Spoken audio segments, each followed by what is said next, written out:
"You don't age like wine," my husband said, his voice low and careful, as if he were delivering bad news to a stranger instead of the woman who had shared his bed for 3 decades.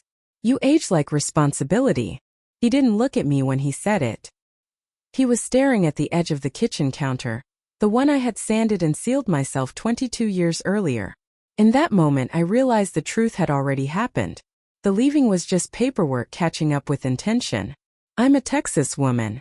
I was raised to believe that loyalty was a quiet virtue, and that marriages survived because women absorbed the weight without complaint. When I met Mark, I was 26, steady, capable, and proud of it. He liked that about me then. He said I grounded him. He said I made things possible.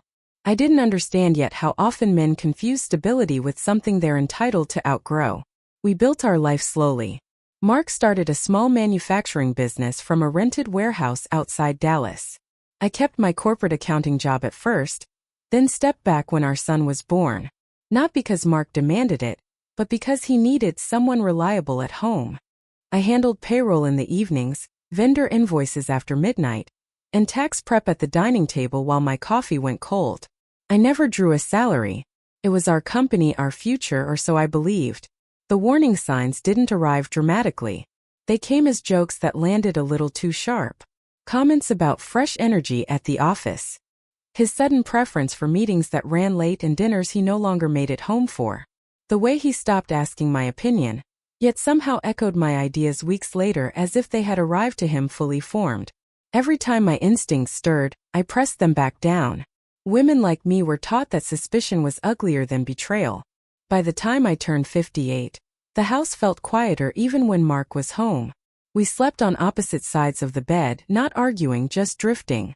Then one evening, he placed a manila folder on the table beside the fruit bowl I refilled every Sunday. Divorce papers. No shouting. No tears. Just an explanation rehearsed enough to sound reasonable. He had met someone younger. Someone who made him feel alive again. He spoke as if aliveness were a limited resource I had used up. Within a week, the humiliations began. Mark asked me to move out temporarily, so she could get comfortable in the house. He said it gently, as if asking for a favor. A few days later, my debit card declined at the grocery store. He had frozen our joint account without warning, calling it a necessary boundary. I stood in the checkout line with a basket of ordinary things and felt something in me harden. The worst moment came at his company barbecue. I attended because the employees were still my people, because I had helped build their paychecks line by line. Mark stood beside her, Lauren, her hand resting possessively on his arm. She smiled at me and said, "I've heard so much about you." Her eyes traveled over me like a checklist already completed. Mark didn't correct her when she referred to me as his ex. We were still legally married. That omission told me more than any confession could. The final fracture came quietly. An email landed in my inbox late one night, forwarded by mistake from Mark's CFO. Attached was a draft memo praising Lauren for a restructuring plan I recognized instantly. It was mine. I had written it 3 years earlier during a cash flow crisis Mark barely remembered. My language. My framework. Her name. I sat alone in my small rented apartment, listening to the steady hum of the air conditioner. I placed the objects I had carried out of my old life onto the table. My wedding ring, an old leather ledger where I'd once tracked company expenses by hand, and a flash drive containing years of backup files I had kept out of habit. I didn't cry. I felt something quieter and more dangerous settle into place. Mark thought I was finished. He believed the woman who had supported him from the background would simply fade when replaced. What he didn't understand was that I had memorized every number, every pattern, every risk he dismissed. I hadn't lost myself in the marriage. I had been storing myself. That night, for the first time in decades, I didn't try to fix what was broken. I let it be broken. And in that silence I understood something clearly. This was no longer about love or loss. It was about reclamation. The days that followed moved strangely, as if my life had been set to a different tempo than everyone else's. Mark assumed my quiet meant surrender. He texted occasionally, messages softened with false concern, asking if I was adjusting, and reminding me to forward any personal mail that might arrive at the house.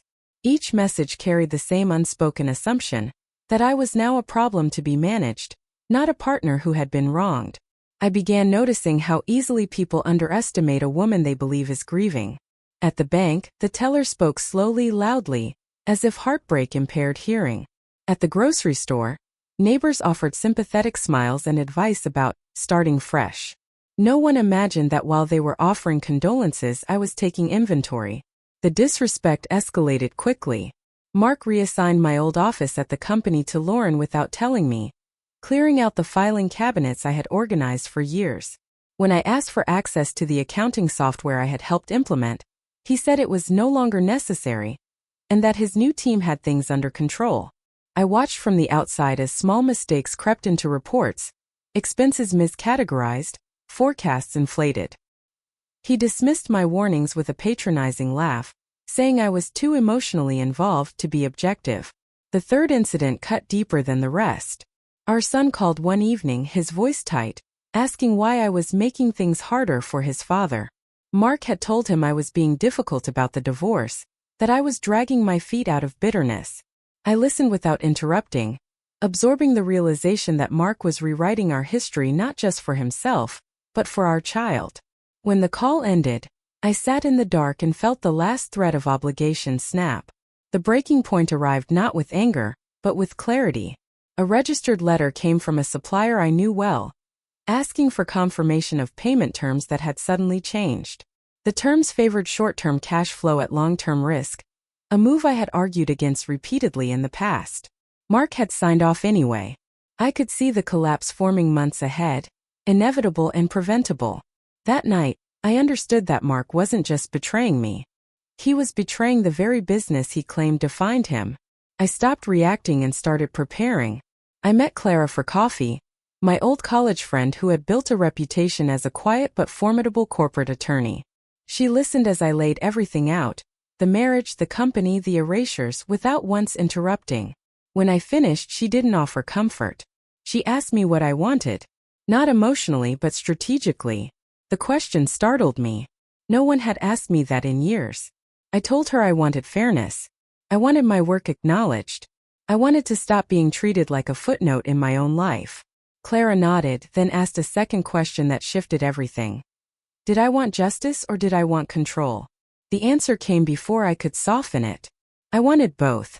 From that moment on, my days took on purpose. I reviewed years of financial statements late into the night, my ledger open beside my laptop like an old companion. Patterns emerged quickly. Over-leveraged loans, optimistic projections unsupported by data, deferred liabilities Mark had brushed aside. The company's apparent success rested on a narrow margin and good timing. Timing I now possessed. Mark continued to underestimate me. He sent a message one afternoon thanking me for being reasonable and assuring me that Lauren was bringing great energy to the business. I reread it twice, then filed it away with the others.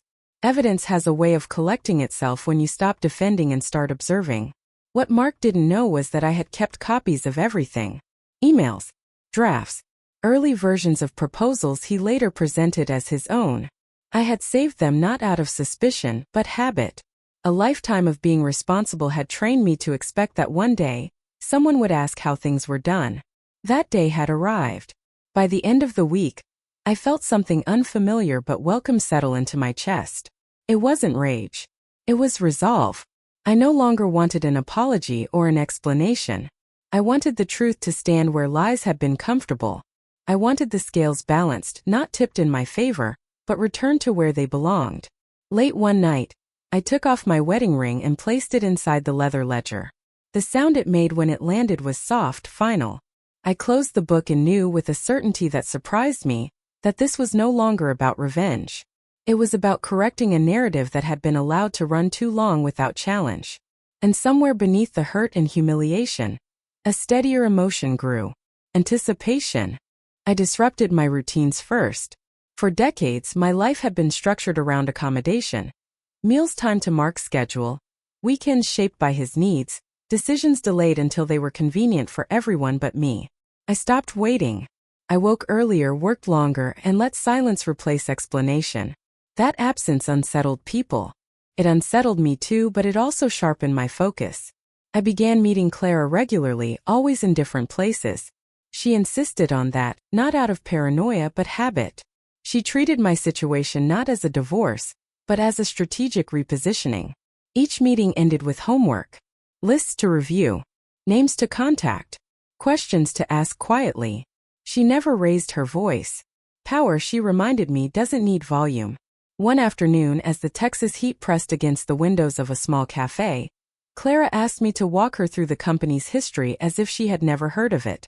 I spoke for nearly an hour detailing contracts, growth spurts, near failures Mark liked to forget. Halfway through, she stopped me and said, "You don't sound like an ex-wife. You sound like a founder." The word settled into me slowly, rearranging something fundamental. The preparation became methodical. I reconstructed timelines, matched decisions to outcomes, traced money from source to consequence. Every document I touched felt like reclaiming a sentence from a story Mark had been editing without my consent. I wasn't angry while doing it. I was precise. Precision is what dignity looks like when it's fully awake. At night, alone in my apartment, I practiced restraint. I didn't confront Mark when he forwarded documents late, or when Lauren replied to emails meant for me. I watched. I noted. I waited. Time was no longer my enemy. It was my leverage. A small but significant moment came when an old investor called me directly. He said Mark had mentioned I was having trouble letting go, and wanted him to be patient with me. The investor laughed softly and said, "You always were the sharp one." After the call ended, I sat very still. That was the moment I understood something crucial. My credibility had survived even if my marriage had not. The ritual of preparation changed me. I stopped wearing soft colors. I wore clean lines, neutral tones, clothes that didn't ask permission to exist. I replaced my worn notebook with a fresh one. Not because the old one lacked value, but because beginnings deserve their own space. Inside the first page, I wrote a single sentence. Tell the truth and let the truth do the work. Mark sensed a shift but misread it completely. He sent a message late one evening, asking if I was seeing anyone, and adding that he hoped I was finding myself. The irony almost made me smile. I typed a reply, erased it, and chose silence instead. Silence, I was learning, is not absence. It's containment. The decisive moment arrived without drama. Clara called and said the holding structure was ready. The legal framework existed now, solid and quiet. She asked me one last time if I was prepared for the consequences. Not the financial ones, the personal ones. Public exposure. Family discomfort. Watching someone you once loved realize too late that he miscalculated. I didn't answer immediately. I walked to the window and looked out at the city, the sprawl of lights and movement and lives continuing regardless of personal catastrophe. For years, I had believed endurance was my greatest strength. Standing there, I realized it had only been preparation. "Yes," I said finally. "I'm ready." That night, I placed the flash drive beside the ledger and the ring. 3 objects. 3 chapters of the same life. I slept deeply for the first time since Mark had spoken the words that ended us. In my dreams, there was no confrontation yet, only doors opening, one after another, revealing rooms I had once been told were not mine to enter. By morning, everything was in motion.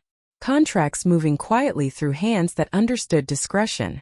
Calls scheduled, then rescheduled, then confirmed. I moved through my day calm, almost serene, aware that I was standing at the edge of a moment that would change how I was seen, and how I saw myself. What I didn't know yet was how quickly the truth, once set loose, would demand witnesses. The call came just after 9 in the morning, while I was standing at my kitchen counter rinsing a coffee mug. Mark's name lit up my phone, and for a moment I considered letting it ring. Instead, I answered calmly, already sensing the shift in his voice before he spoke. He didn't bother with pleasantries.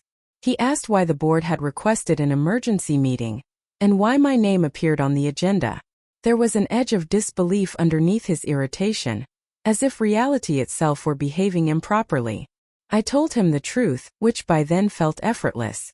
I said the investors had questions. I said transparency was overdue. He laughed once sharply and told me I was overstepping, that this was no longer my concern. I reminded him that I was still a shareholder, still legally his wife, and still very familiar with the company's inner workings. The line went quiet for a few seconds. When he spoke again, his voice had lost some of its certainty. By noon, Everything began to unravel. Emails moved faster than Mark could control them. The CFO, cornered by direct questions from the board, started producing documents Mark hadn't expected anyone to examine closely. Vendor contracts, loan amendments, expense approvals with dates that didn't align with the stories Mark had been telling. Each inconsistency widened the silence in the room. The discovery that shook him most came from a source he trusted too much to suspect. An operations manager, one I had trained years earlier, spoke up and confirmed that several of the strategic initiatives Lauren had been praised for were, in fact, old proposals of mine. He had kept copies because I had taught him to. The room shifted then. Heads lifted. Pens paused. I watched from my seat as the narrative Mark had been polishing for months cracked down the center. When Mark finally looked at me, really looked, I saw panic flicker across his face. He asked me why I was doing this. Not what I wanted, not what was fair, why. As if truth required justification when it arrived from a woman he no longer recognized as useful.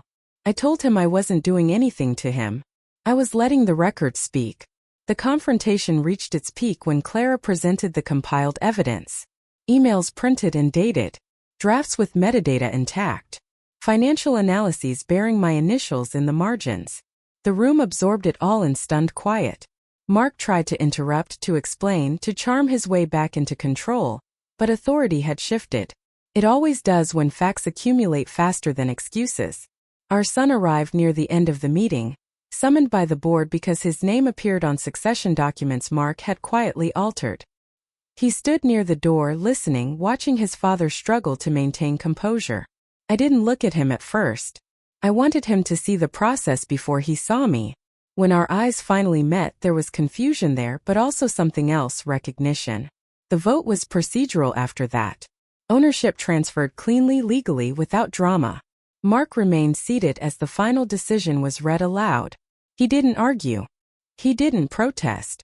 He just stared at the table, the same way he had stared at the kitchen counter the night he told me I had aged into irrelevance. As people filed out, Mark stopped me. His voice was low, stripped of performance. He said he hadn't known I was capable of this. I told him that was the point. Capability doesn't announce itself when it's been busy holding everything together. It waits. When I walked out of the building, the Texas sun felt sharper, brighter, as if the air itself had been cleared. I didn't feel victorious. I felt accurate. And for the first time in a long while, accuracy felt like freedom. The aftermath arrived quietly, the way real consequences often do.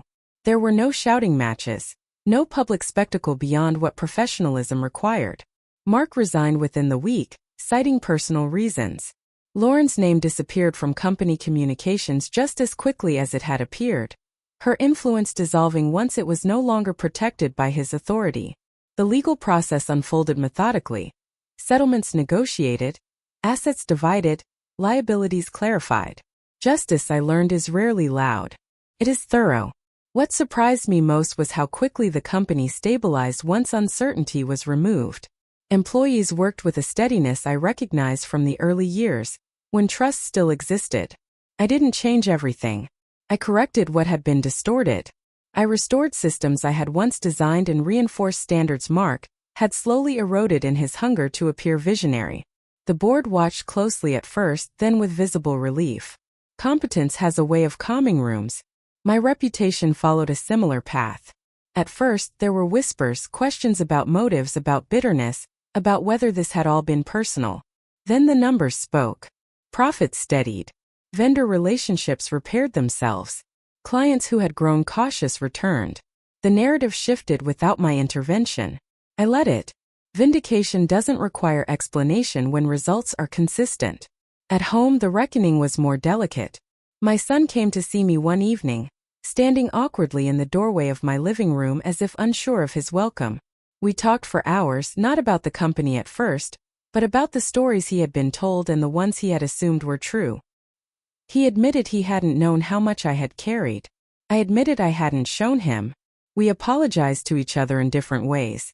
Healing, I realized, often begins when blame gives way to understanding. Mark and I spoke only once after everything was finalized. He called to ask how I had learned to operate like this. I told him I always had. He simply hadn't needed to notice before.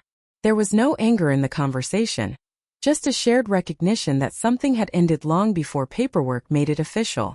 When we hung up, I felt no urge to revisit the call. Closure, it turns out, doesn't always come with emotion. Sometimes it comes with clarity. I moved back into the house after the sale was complete. It felt different, quieter, as if it had been waiting. I repainted the bedroom walls, donated furniture that held too many echoes, and planted a mesquite tree in the yard. Mesquite grows slowly, roots deep, unbothered by poor soil or relentless heat. It felt like an honest symbol, resilient without drama. In the months that followed, women began reaching out to me. Some were employees. Others were friends of friends. They asked how I had known when to stop accommodating, how I had found the courage to act without becoming cruel. I told them the truth. Courage didn't arrive first. Exhaustion did. And when exhaustion met self-respect, action followed naturally. I no longer introduce myself in relation to anyone else. I don't explain my history unless it's relevant. I've learned that dignity isn't something you defend. It's something you inhabit. People adjust accordingly. Looking back now, I don't frame my story as one of revenge. Revenge suggests obsession, a life oriented around someone else's downfall. What I experienced was correction, a long overdue alignment between effort and outcome, truth and acknowledgement. I didn't take anything that wasn't already mine in substance, if not in name. If there is a message in all of this, it's a quiet one. Age does not erase value. Loyalty does not require self-erasure. And the skills you use to hold a life together can also be used to rebuild it on your own terms. I didn't become someone new. I became visible to myself first.